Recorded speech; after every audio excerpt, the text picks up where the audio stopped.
Hey everyone, Cybermat here, and today I'm showing you my DVD and Blu-ray pickups for the month of July. So first, let's start off with some TV shows on DVD. And this is a show that I used to watch a lot when I was younger and really enjoyed. And I used to have all the seasons on DVD and a few on Blu-ray, but wound up selling them years ago. And I've really been here lately wanting to watch the show again. So, you know, unfortunately it's not on Netflix or anything, so I had to get the DVD. And I saw this set in my local Walmart for $10 and thought, why not go ahead and pick it up? It's the first season of Smallville. Now, I have to say, I've watched the first two DVDs on this, and, you know, rewatching the show has been very interesting because the show kind of sucks. And, you know, it's not from an acting point of view, and the performances are fine, the casting's fine. I really like the actors involved in this. It's just the writing is just pretty bad. It kind of has the sensibility where it's a superhero show, so it doesn't matter. We're not going to take it too seriously, and kind of goes for cheesy, you know, stuff, and of course has the love triangle stuff in it. And it is kind of annoying. And then you have the aspects of it where, you know, the villains that Clark goes up against, like, will accidentally kill themselves, so Clark isn't shown killing people. Then you have the villains or his friends will see him use his powers, but then get convenient amnesia, or his friends will get knocked out at the beginning of the fight, so they didn't see anything. It's just kind of really annoying, but there's still some good things to like about this show, and there are still some really good episodes of it. So yeah.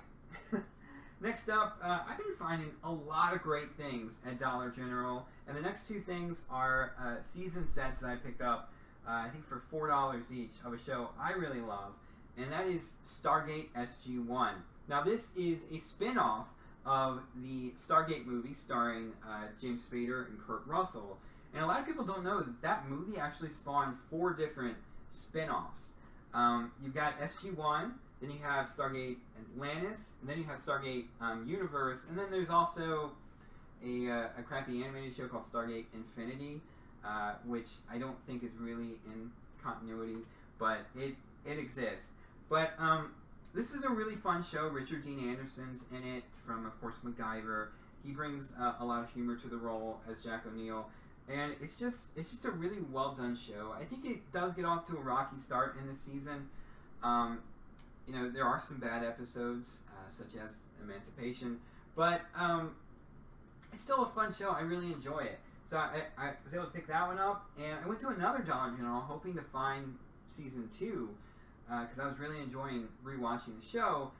And I didn't find season 2, but I did find season 4. So I went ahead and picked that up as well. Again, really good season. Alright, moving on to more Doctor Who. I've kind of slowed down on picking up Doctor Who DVDs, because I don't think I'm really going to spend any more money on getting any more DVDs, because it's too much money to try to get all of these DVDs, and I'm not going to be able to get all of them. I might pick up 1 or 2 more, but I'm just going after the ones that I really want to get. So first up, we got Snake Dance. This completes the Mara duology, and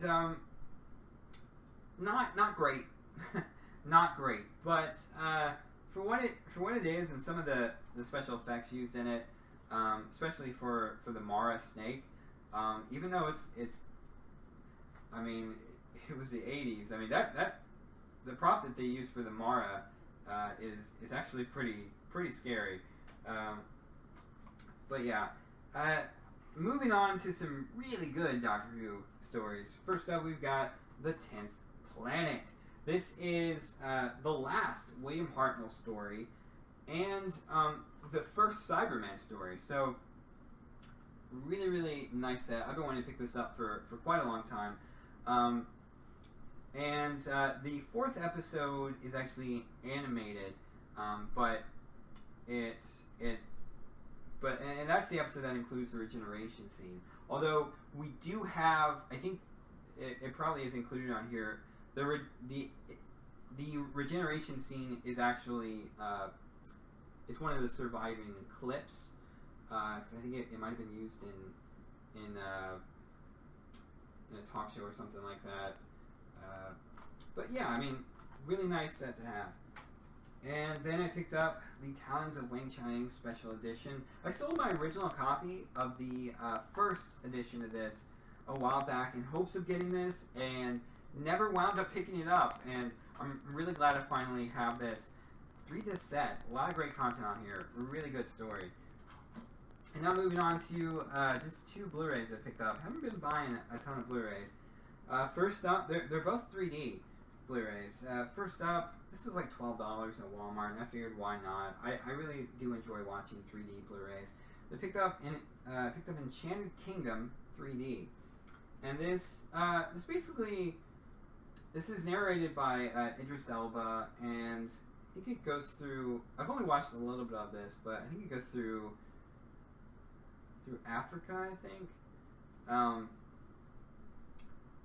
Yeah, through 7 realms of Africa, and you get to see a lot of different wildlife. And from what I watched of it, it was pretty interesting. The 3D is really well done on it. And then I had to pick this up, even though I really don't like this film.